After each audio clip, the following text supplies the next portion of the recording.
கடாய் காஞ்சோடனே தேவையான எண்ணெயை ஊற்றிக்கணும். எண்ணெய் வந்து கொஞ்சம் காயணும்.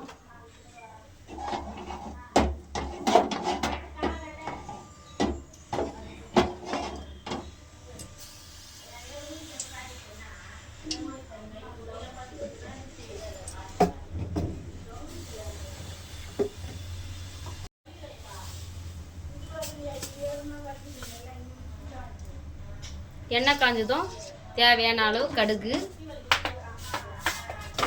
நல்லா பொரியணும். தேவையான அளவு கருவேப்பிலை போட்டோன்னே கழுவி க்ளீன் பண்ணி வச்சுருக்கா நம்ம காடையை எடுத்து அப்படியே போட்டுற வேண்டியதா ஃப்ரெண்ட்ஸ். பாருங்கள்,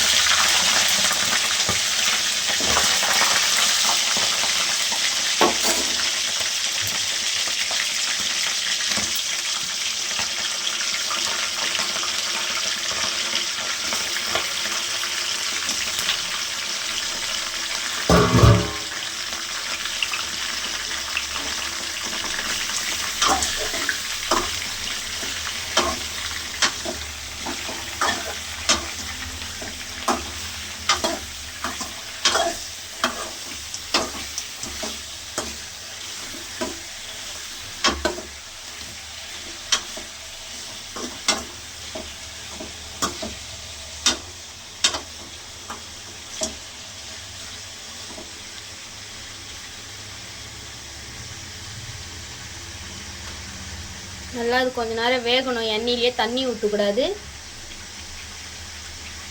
தேவையான அளவு உப்பு போட்டு நல்லா வந்து கலரணும்.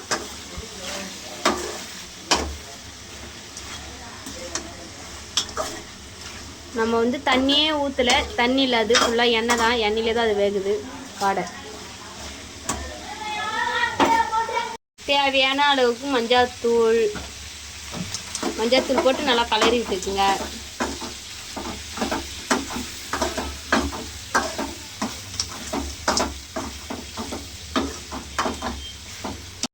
நல்லா மஞ்சள் போட்டு நல்லா கலரி விடுங்க. அது நல்லா கலரணும்.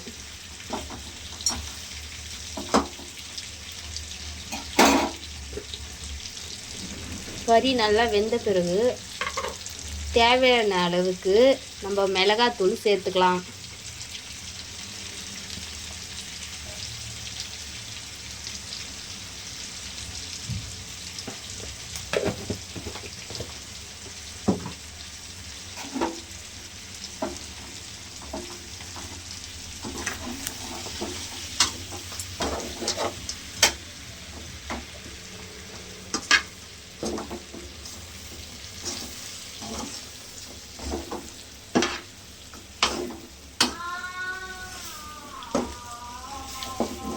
நல்லா கலரி விட்டுக்கணும். பாருங்க,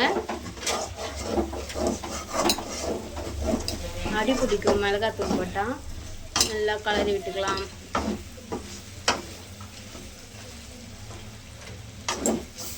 தேவையான அளவுக்கு கருவேப்பிலையோ கொத்தமல்லியோ கொஞ்சம் மேலே போட்டு நல்லா கலரி விட்டுக்குங்க.